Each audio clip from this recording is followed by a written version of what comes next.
સુરત લોકસભા ચૂંટણીને લઈને media certification and monitoring centre શરૂ કરાયું છે। જિલ્લા ચૂંટણી અધિકારી અને કલેક્ટર ડોક્ટર સૌરભ પારકીએ મુલાકાત લીધી હતી।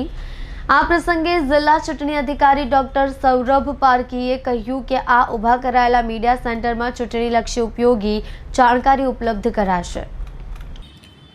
લોકસભા સામાન્ય ચૂંટણી 2024 દરમિયાન ચૂંટણી લડતા ઉમેદવારો તેમજ રાજકીય પક્ષો અંગેની ચૂંટણીલક્ષી માહિતી પ્રિન્ટ ઇલેક્ટ્રોનિક્સ માધ્યમો સહિત નાગરિકો માટે બહુમાળી ભવન કેમ્પસ સ્થિત આયોજન ભવન ખાતે તૈયાર કરાયેલા મીડિયા સેન્ટરની જિલ્લા ચૂંટણી અધિકારી અને કલેક્ટર ડોક્ટર સૌરભ પારકીએ મુલાકાત લીધી હતી। તેમણે અહીં પ્રથમ માળે જિલ્લા કક્ષાએ ઇલેક્ટ્રોનિક્સ મીડિયા ચેનલોના મોનિટરિંગ માટે કાર્યરત media certification and monitoring centre MCMCની પણ મુલાકાત લઈ કામગીરીનું નિરીક્ષણ કર્યું હતું અને જરૂરી સૂચનો કર્યા હતા।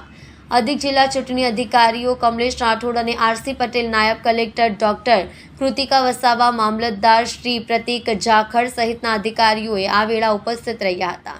આ પ્રસંગે ડોક્ટર સૌરભ પારકીએ જણાવ્યું હતું કે આદર્શ આચારસંહિતાનો ચુસ્ત અને યોગ્ય અમલ કરી ન્યાયી અને મુક્ત ચૂંટણી યોજના માટે જિલ્લા વહીવટીતંત્ર સુસજ્જ બન્યું છે। જિલ્લા ચૂંટણી તંત્ર દ્વારા ઊભા કરાયેલા આ પ્રદર્શન એકમમાં ચૂંટણીલક્ષી તમામ માહિતીનો સમાવેશ કરાયો છે।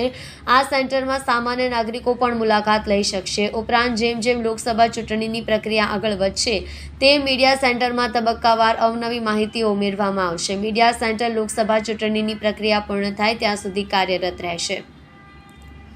મીડિયા નોડલ અધિકારી અને નાયબ માહિતી નિયામક શ્રી ઉમેશ બાવીસાએ જિલ્લા ચૂંટણી અધિકારીને મીડિયાલક્ષી માહિતી અને સ્થાનિક ચેનલોના મોનિટરિંગ અંગેની જાણકારીથી વાકેફ કર્યા હતા। નોંધનીય છે કે જિલ્લા ચૂંટણી તંત્ર અને પ્રાદેશિક માહિતી કચેરીના ઉપક્રમે બહુમાળી કેમ્પસ ખાતે કાર્યરત મીડિયા સેન્ટરમાં સુરત જિલ્લાની 16 વિધાનસભાની મતદાર વિભાગોની પુરુષ મહિલા મતદારોની સંખ્યા, નોડલ અધિકારીઓ અને ચૂંટણી અધિકારીઓની ફોન નંબર સહિતની આંકડાકીય વિગતો ફ્લેશ બેનરોના માધ્યમથી પ્રદર્શિત કરવામાં આવી છે। ઇમરજન્સી નંબરો, વીવીપેટ નિદર્શન માહિતી તેમજ ચૂંટણી આચારસંહિતા 1851થી લઈ 2019 સુધીની લોકસભા ચૂંટણીની આંકડાકીય ઝલક સહિતની અન્ય જાણકારી આ સ્થળે માધ્યમોને મળી રહે તેવી વ્યવસ્થા ઊભી કરાઈ છે। સેન્ટરમાં વિવિધ સંપર્ક નંબરો, વેબસાઇટની માહિતી, જિલ્લાના મતદારો, વિવિધ ઉપયોગી ડિજિટલ પ્લેટફોર્મ્સ, એપ્સની રસપ્રદ જાણકારી પ્રદર્શિત કરવામાં આવી છે।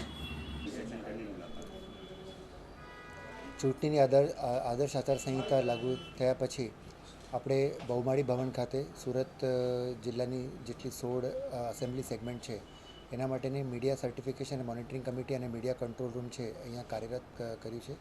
એની પ્રક્રિયાના ભાગરૂપે આજે મુલાકાત પણ લીધી અને જરૂરી સૂચનાઓ આપી છે।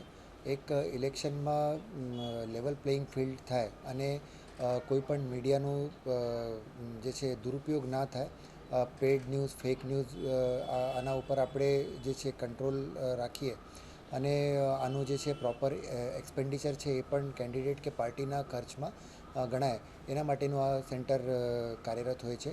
જે અમુક કન્ટેન્ટ છે મીડિયાના એ સર્ટિફિકેશન માટે પણ અહીંયાથી કામગીરી થાય છે અને બધા જ કેન્ડિડેટ્સને, પાર્ટીઝને લેવલ પ્લેઇંગ ફિલ્ડ મળે એના માટે ઇલેક્શન તંત્ર કાર્યરત છે અને આના ભાગરૂપે જે મીડિયા સર્ટિફિકેશન મોનિટરિંગ સેન્ટર છે એ અહીંયા કાર્યરત છે। નહીં, અત્યારે તો બધા મોનિટરિંગ થાય છે અને જેટલી પણ ચેનલ્સ છે, લોકલ ચેનલ છે અને ઇવન મીડિયામાં જે ચાલતી હોય બીજા જે સોશિયલ મીડિયાવાળા છે એ પણ આપણે એની રેકોર્ડિંગ પણ રાખીએ છીએ જે રિલેવન્ટ જ્યાં પણ લાગતું હોય અને આપણને ક્યાંક આચારસંહિતાનું ભંગ જણાતું લાગતું હોય તો એના ઉપર આપણે કરીએ છીએ। અત્યાર સુધી સુરત જિલ્લામાં આવી કોઈ જે છે